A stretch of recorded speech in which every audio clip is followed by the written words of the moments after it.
Well, again, good afternoon, and welcome to the 7th Annual Academic Worldquest competition. My name is Mark Johnson. I'm the founder of the Montana World Affairs Council, and it's really a great pleasure to have you here. Now, as a Montanan, I know what it's like to get from points A to B, and I know what it takes to drive and so forth, and I'm very grateful that you made the effort. Now, I'd like you to think about something as you look around.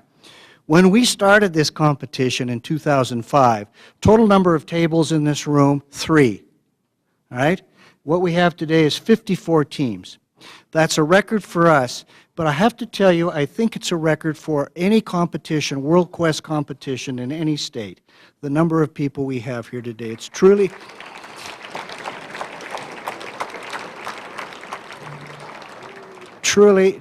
a tribute to you all. A quick word of thanks to our Mayor, John Engen, who will serve as our Master of Ceremonies. He will be more formally and properly introduced in just a moment.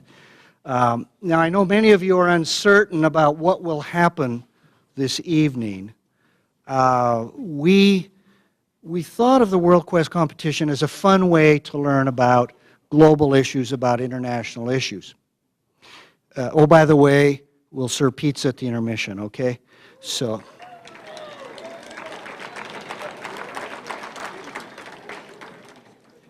We're in Montana. And, you know, sometimes I think that's why the mayor keeps coming back. I don't think he's here, so I can, oh, there he is. All right. The planning for this event has been underway for months. I think we actually started right after the last Worldquest competition a year ago.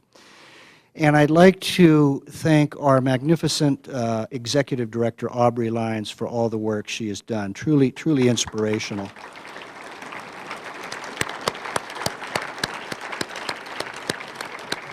She is really one of the best in the council system, which includes 94 councils across the United States. But she's had some help from a great group of volunteers, both from the community and from the university. And I'd just like to read their names to you so you get a sense of who they are, and if you see them, thank them for their efforts. We have Lucy Gantman, Linda Howard, Will Kellogg, Jackie Mead, Robert Ream, Kimberly Sharp, Kristen Smith, and Jordan Weinacker. So a big thanks to all of them for what they've done. Some of them are working, and we won't ask them to stand up, but you'll know them when you see them. Many of you are at a point where you're starting to think about what happens next, as in college. I would urge you to think about this fine institution, the University of Montana. We're very fortunate to have someone with us tonight who can tell you a little bit more about the opportunities here. The university's Executive Vice President, Jim Foley, is here. He's a terrific guy, big friend of the World Affairs Council, active in the community and on the campus, and I think everything you need to know is that he just got off a plane. I mean, literally just got off a plane, and he made time to be with us. So, Jim, thank you very much. Mr. Ambassador, thank you. Aubrey, thank you for, again, taking the time to come to the University of Montana with the best and the brightest of Montanans to compete here tonight. Let me, on behalf of President Engstrom, our faculty, our world-class faculty, and our staff, welcome you to the University of Montana. Those of you that are from this area get the opportunity to come here, be around the campus. Those of you who haven't been here, take some time, get around the campus. University of Montana really is a special place with amazing faculty, amazing staff. We're not sure about the administrators, but that's we'll see what happens. An amazing place that we like to live, work, and study. You know, if you get out to the University of Montana here, you'll see the Oval out there, which is out in Main Hall, and all the buildings are around the Oval. That was designed by a Missoula architect by the name of A.J. Gibson. And one of the reasons he designed that Oval the way he did was that he thought that it would be good for students who would come to the Oval to be able to look out around Montana and around the world. Because he, like the rest of us, think you folks are the leaders, not only in the state of Montana or in this country, but in the world. So the University of Montana has taken that to the next level with President Engstrom because he wants to build a campus and continue to build on this place to make sure that it is part of the global world, the global economy, And he's going to be talking about that over the course of the next couple of months when all of you enroll at the University of Montana. I think that your time here this evening will be very special. And I was one of those people who came here some years ago, and I believe when I came, Mr. Ambassador, there were 8 teams. So it is a testament to not only you and Aubrey, but the World Affairs Council, all the sponsors here tonight, and all of you who took the time to come here to compete. I do recognize, by the way, Mr. Ambassador, the pizzas didn't come out first, they come out at intermission. Same thing on campus here, we don't bring the food until later. So let me show you a couple of videos here that will explain a little bit about the University of Montana if you haven't been here before. Missoula, Montana, a playground of mountains and rivers with a thriving community of arts and culture, and home to the University of Montana. World-class faculty and students making a difference in a broader world. A campus that was designed to launch great minds. This is where dreams begin. Higher education, global impact. The University. That was the University of Montana.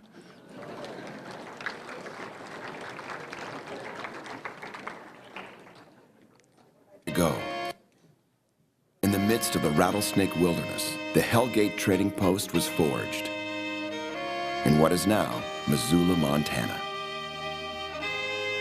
In a countryside irresistible to the adventurous and imaginative, Missoula quickly became the cultural capital of Montana. And in 1893, the University of Montana was founded. In the decades to follow, the university became a gateway to the elite, producing congresspeople, senators, famous actors, Nobel Prize winners. Our journalism graduates have won 8 Pulitzer Prizes. In times of world crisis, we've trained war heroes. We have transformed pioneers into professionals. In our vast and rapidly changing universe, the U of M remains a place where ideas meet the outdoors. We are an institution that leads the march towards new technologies and sustainability, and home to the Montana Grizzlies.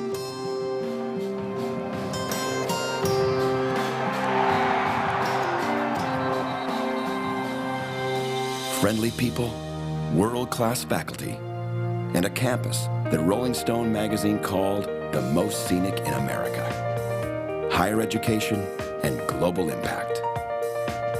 The University of Montana. Over a century ago. There you go.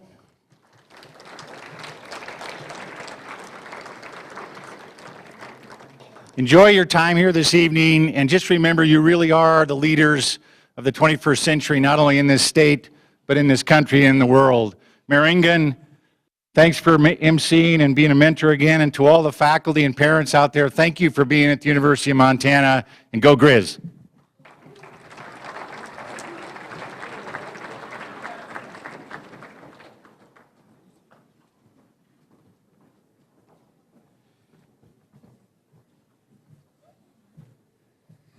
My name is Bob Seidenschwartz. I'm the president for the Montana World Affairs Council, and I want to thank the students, the parents, and the teachers for making the commitment to travel great distances.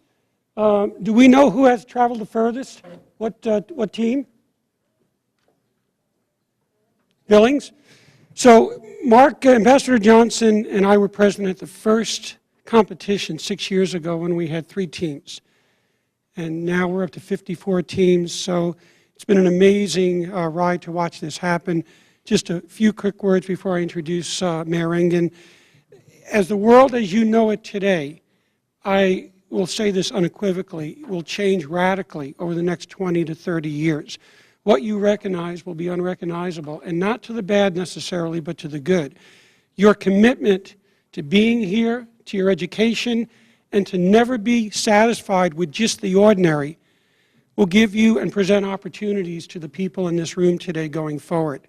So hopefully these words will be remembered as you take this journey You see some of the pictures where you looked at the University of Montana where it was one building surrounded by open fields. Try to imagine your world today and envision it 20, 30 years from now and the changes that will take place. Your education is going to be absolutely critical to the success that you will have and separate you in terms of the dreams and the hopes. So I just want to thank every one of you, again, the parents, the students, and the teachers that made the effort and commitment to make this possible here today. And good luck to every team. I'd now like to introduce an individual that I've known for many years, grew up here in Missoula, attended Hellgate High School, had a career, and now I would say the difficulties of the work that he is faced with for the city, the economy, and the issues that have to be dealt with made it very easy for him to be here today because he said to me he gets nothing but love when he comes here. And the people that have been here previously that have had the ability and honor to see Mayor Engen speak and be the MC, they understand already the treat that they're in for. The rest of you are about to experience one of the more unique individuals that I've met. And I've always said this to John, and I mean this with great sincerity. What he has done for Missoula, he's one of our most beloved mayors. The effort, the work, the integrity that this gentleman has, we're all honored to have him as our mayor. And I will forever be grateful to have John as a leader in this community.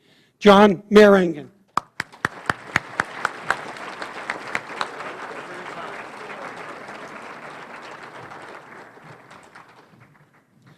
Thank you, Bob. That's very kind, and I will give you my American Express. So, ladies and gentlemen, I'm very happy to be here again. 54 teams, that's fantastic. Sorry, I need to get briefly organized here.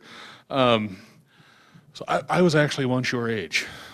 It seems like a long time ago for all sorts of reasons. In fact, at one point I was actually your weight as well. That seems like a long time ago, too.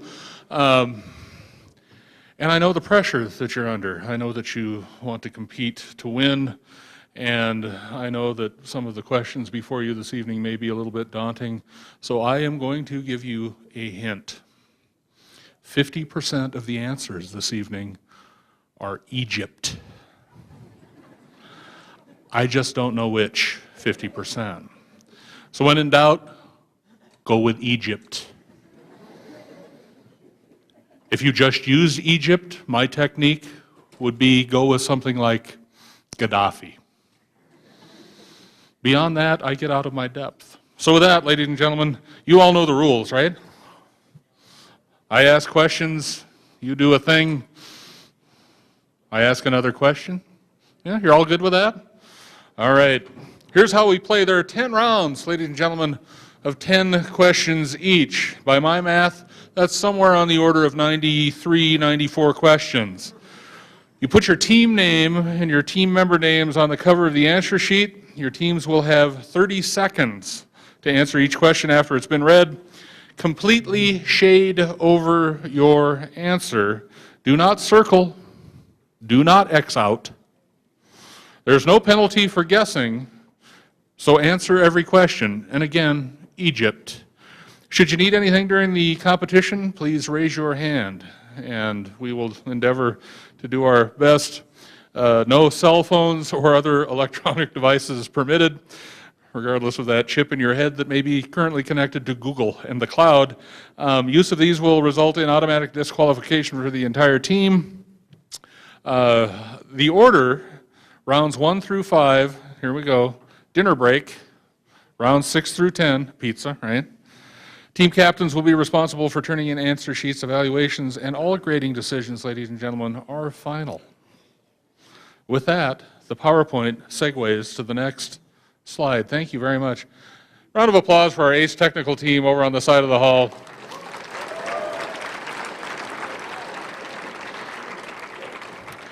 They're advancing these slides, ladies and gentlemen, because I don't know how. There's a point for each correct answer. There's no penalty for wrong answers or answers left blank in the event of a tie. A sudden death tiebreaker featuring wrestling will be played. Oh, yeah. All right. The team with the highest number of correct answers wins. This team will represent Montana, our fine state, at the national competition all the way in Washington, D.C., which is fantastic, sponsored by our good friends at the Dennis and Phyllis Washington Foundation. Round one, ladies and gentlemen, this is where we begin. Freedom of the press and around the globe. My favorite part of this event every year is I will mispronounce something. It will be your job then to humiliate me accordingly. Freedom of press around the globe. Question number one, which region had the lowest percentage of countries rated as quote-unquote free in the 2010 Freedom House's annual Press Freedom Index? A, Asia Pacific, B, Sub-Saharan Africa, C, Middle East and North Africa, or D, Central and Eastern Europe / former Soviet Union. Lowest percentage of countries rated as free.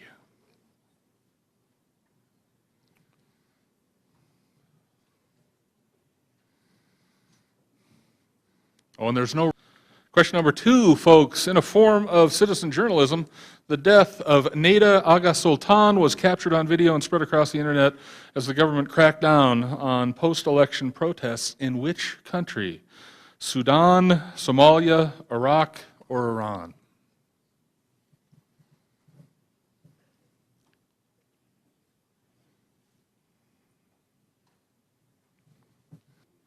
Question number three. Yeah, here's where we start, right? Malay Sayakini, thank you, a popular alternative source of information launched in Malaysia in 1999, is what type of media organization? A search engine, B, an online newspaper, C, a blogging website, or D, a social networking website?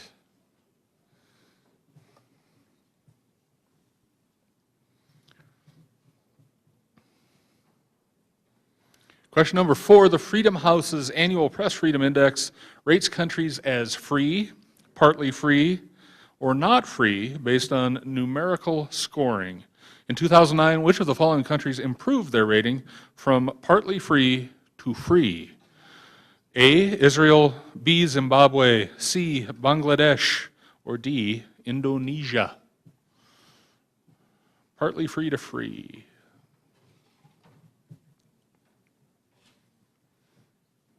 Question number five, halfway through round one, Corporate and Policy Communications Director for Google, Bob Borston, argues that the debate between security and free expression is going to broaden into a debate between security, free expression, and blank. A, economic growth. B, the certainty that there is only uncertainty.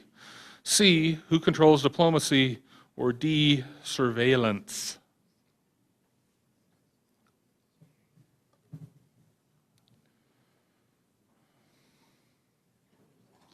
Question number six, the Freedom House survey found that 84% of the world's inhabitants live in countries where the press is either partly free or not free. Which two countries together account for approximately 1/3 of the world's population living without a free press? A, China and India, B, Greenland and Iceland, C, India and Pakistan, or D, China and Brazil?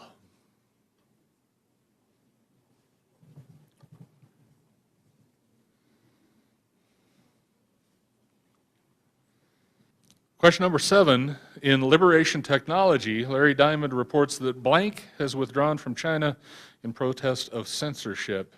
That's A, YouTube, B, Google, C, MySpace. Does MySpace still exist? And D, Facebook.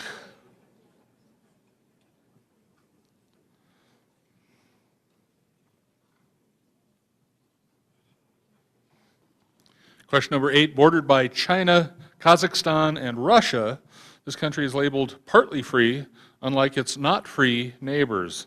A, Mongolia, B, Tajikistan, C, Turkmenistan, and D, Bhutan.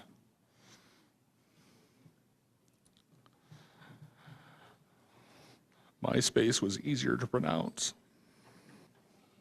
Question number 9, since 2005, defamation of this country's president has been punishable with 6 to 30 months in prison and remains the only not free country in South America. Sounds very much like the penalty for mocking the mayor.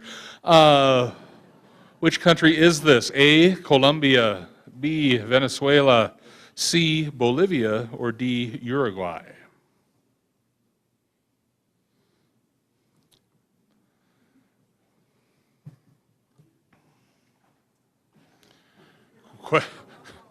We've had a liquid crisis at one of the tables, ladies and gentlemen. Question number 10, the last in the first round. According to Bob Borston of Google, in the Waka video, the always popular Waka video, what media source does he name as the key media of which to communicate with the vast majority of the world? A, newspapers, B, network television, C, radio, or D, online blogs? Last question of this round.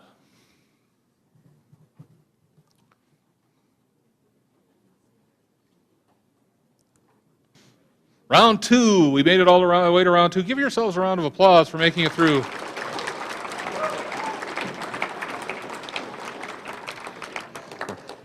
Round 1, I'm looking forward to round 3, which is potholes, ladies and gentlemen. Round 2, global health.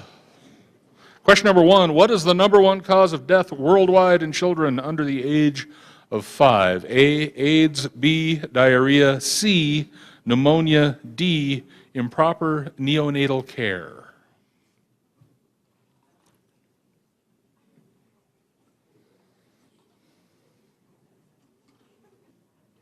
Question number 2, which of the following illnesses is not included in the Global Health Initiative? A, malaria, B, HIV, AIDS, C, smallpox, or D, tuberculosis?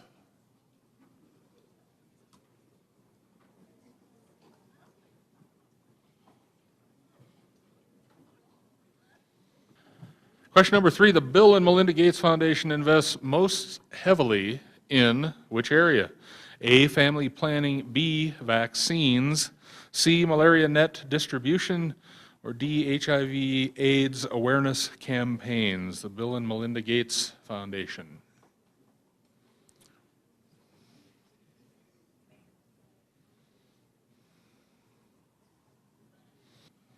Question number 4, according to the World Health Organization, what's the leading cause of death among women between ages 15 to 44 worldwide? A, AIDS, B, malaria, C, tuberculosis, or D, childbirth?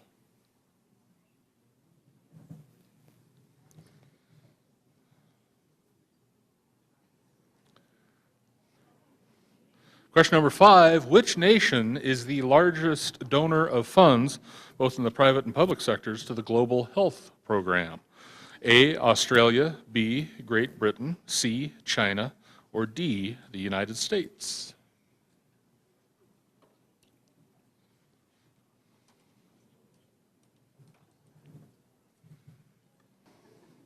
Question number 6, in addition to money, Bill and Melinda Gates believe more blank is needed to meet global health challenges. A, volunteerism, B, innovation, C, climate change, D, diplomacy, E, iPads. E is not really an answer. Question number 7, this disease fell to fewer than 3,000 cases a year, a 99% reduction in 20 years, but getting rid of the last 1% is the hardest part of eradicating what disease? A, tuberculosis, B, malaria, C, polio, or D, smallpox?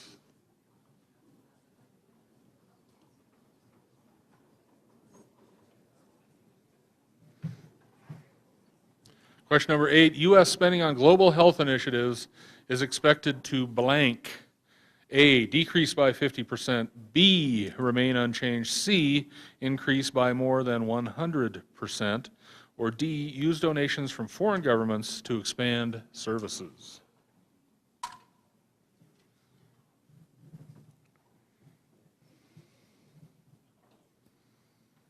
Question number 9, the Global Health Initiative aims to implement an approach that is centered around what? A, children and infants, B, women and girls, C, low-income families, or D, the elderly?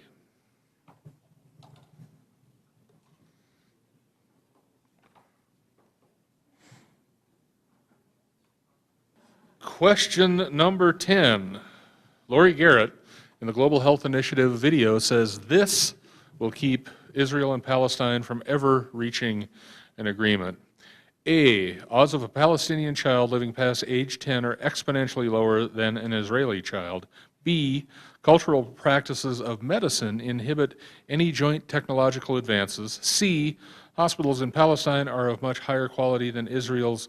D, social aspects vary too much for any cooperation. This is the last question in this cheery round of questions, ladies and gentlemen. 3, international governance and global organizations. Congratulations, you made it this far. Question number 1, absolutely give yourselves a round of applause. Keep yourselves awake, excited. Yes. What are the Basel III Accords? A set of international bank standards. B, a convention banning the use of chemical weapons. C, a plan to combat global epidemics. D, a protocol for controlling fissile materials, which can be very, very painful.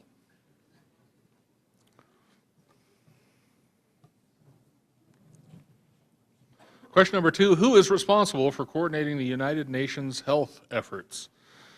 A, UNAIDS, B, UNICEF, C, who?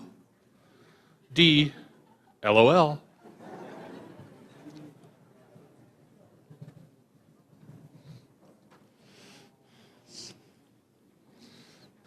Question number 3, which 2 institutions were established pursuant to the 1944 Bretton Woods Conference? A, European Central Bank, Asian Development Bank. B, International Monetary Fund, World Bank. C, World Trade Organization, International C, World Trade Organization, International Panel on Climate Change. Or D, United Nations North American Treaty Organization.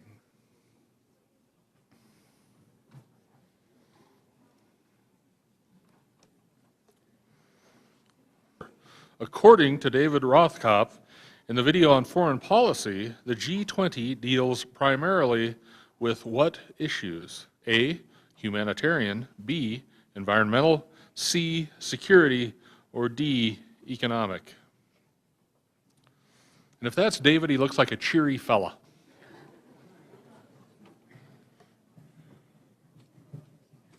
Question number 5, the special drawing right, SDR, is a unit of monetary value administered by blank.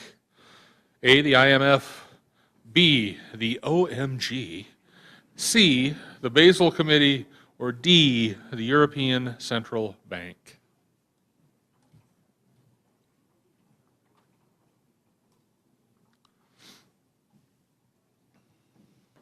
Question number 6. Which new multilateral group in 2009 was dubbed the premier forum for our international economic cooperation? A, the G8, B, the European Union, C, the G20, or D, the IMF?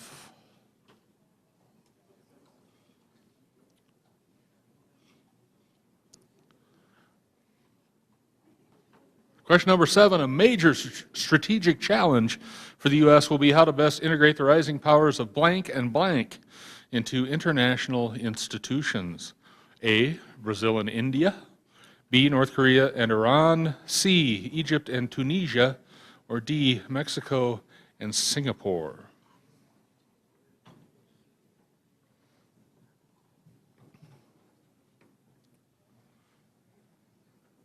Question number 8, what percentage of the global economy does the G20 represent? A, 25%, B, 45%, C, 70%, or D, 85%?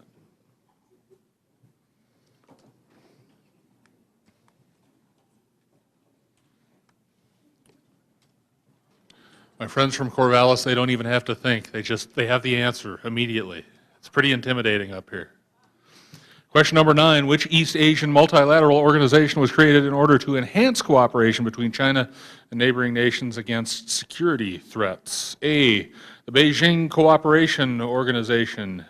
B, the East Asian Security Organization. C, the Shanghai Cooperation Organization. Or D, the Asian Security Network.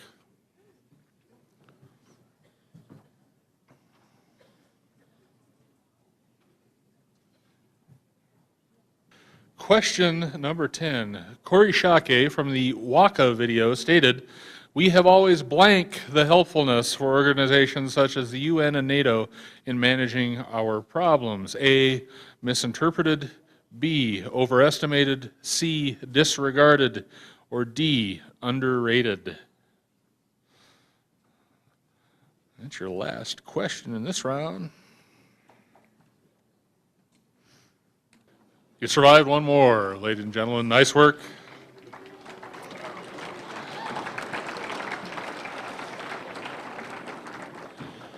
We're getting close to an opportunity for you to eat pizza, and some of you may dry off at that time as well.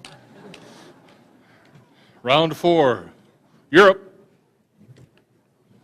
Question number 1, the European Union, EU, implemented what major treaty in 2009, creating parliamentary and legislative changes? A, the Treaty of Versailles. B, the Treaty of Lisbon. C, the Amsterdam Treaty. Or D, the Rome Treaties.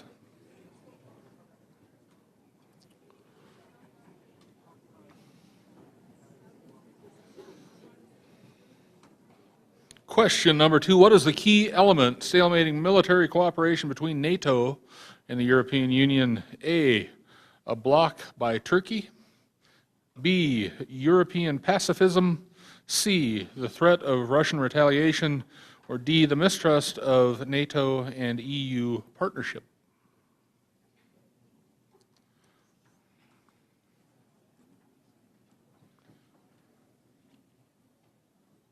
Question number 3, in 2009, the EU was ranked blank among the world's largest economic entities. A, I'm going to do this by memory, ladies and gentlemen. A, first. B, second. C, third. And D, fourth.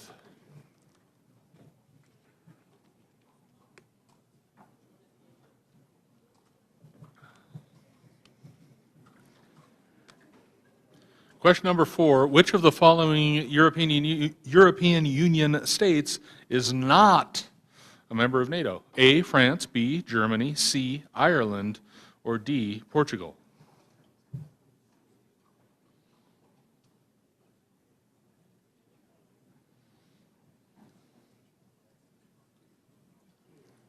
Question number 5, the Lisbon Treaty moved all elements of member states' trade policy under the purview of which organization? A, the IMF. B, the European Central Bank. C, the G20. Or D, the European Union.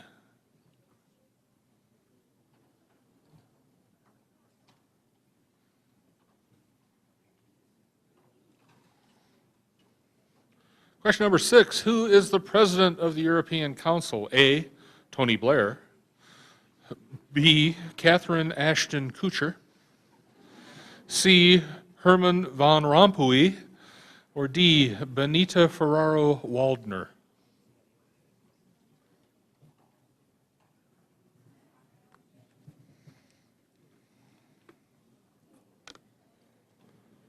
Question number 7, Russia suspended the Treaty on Conventional Forces in Europe during which conflict?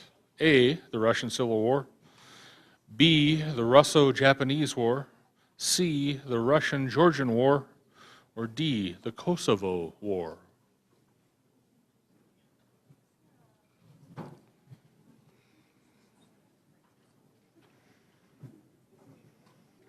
Question number 8, without looking, identify the flag of the European Union. No looking.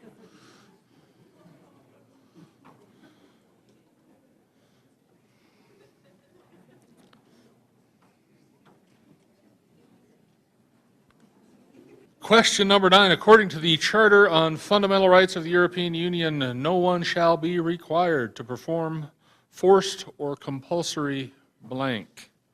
A, labor, B, military service, C, community service, or D, political service.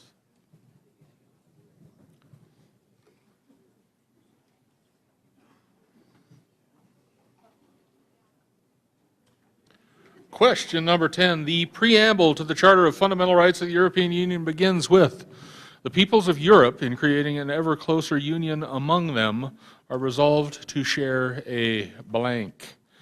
A, mutually managed political and financial union. B, common system of national governance.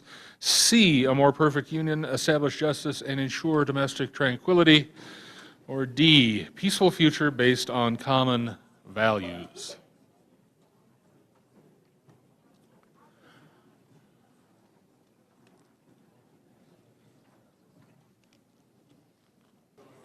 That's another round down. Last round before you eat.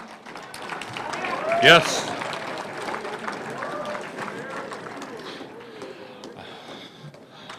I'm currently the only thing standing between a throng of you and pizza, and I am very uncomfortable right now. We'll get through this quickly and painlessly, ladies and gentlemen. Current events.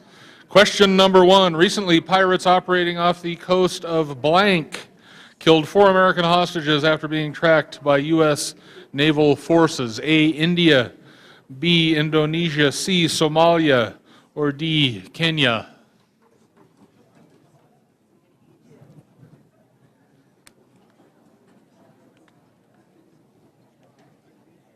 This is the sort of restlessness I just sense. You sense pizza, don't you? You know it's somewhere near. You can feel it. Question number 2. The Department of Interior recently approved the first deepwater drilling permit in the Gulf of Mexico since the BP explosion and spill last spring. Which company received this permit? A, Noble Energy, B, Shell, C, Exxon Mobil, or D, Chevron?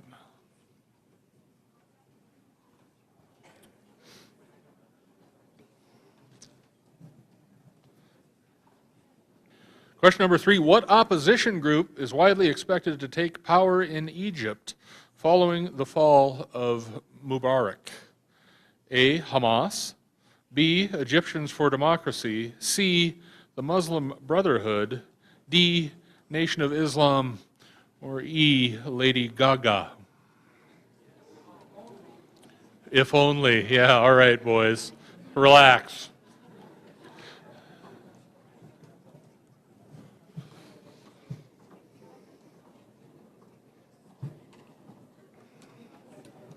Question number 4. In the Chinese zodiac, 2011 is the year of blank. A, the rabbit, B, the grizz, C, the dragon, D, the monkey.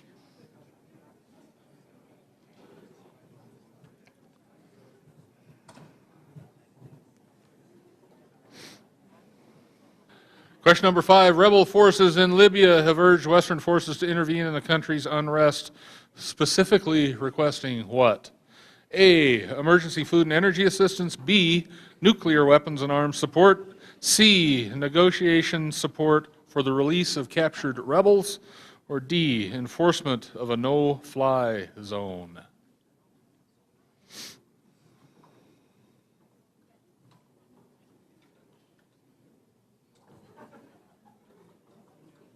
Question number 6. The 2014 Olympic Games to be held in this country seem to be facing security concerns unlike any games in recent memory, particularly at a ski resort in Sochi, where 3 tourists were recently killed. The country is A, Great Britain, B, Russia, C, Japan, or D, Brazil.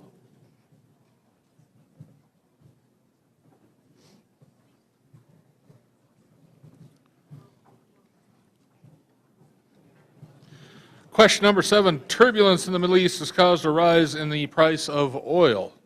What percentage of the world's oil needs does Libya provide?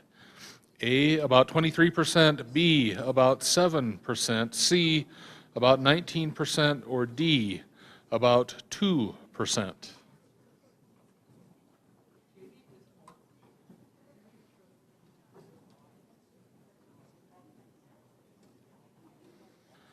Question number 8, winners of 4 Oscars, including Best Picture. The winners of 4 Oscars, including Best Picture, The King's Speech was based on this historical leader.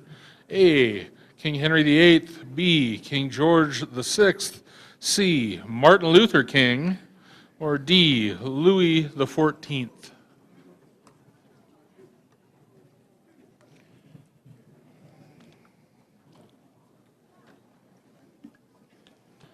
Question number 9, after studying nearly 100 patients affected by dwarfism in Ecuador, Dr. Guevara Aguirre has found that the mechanisms stunting their growth could potentially prevent diabetes and A, AIDS, B, malaria, C, multiple sclerosis, or D, cancer.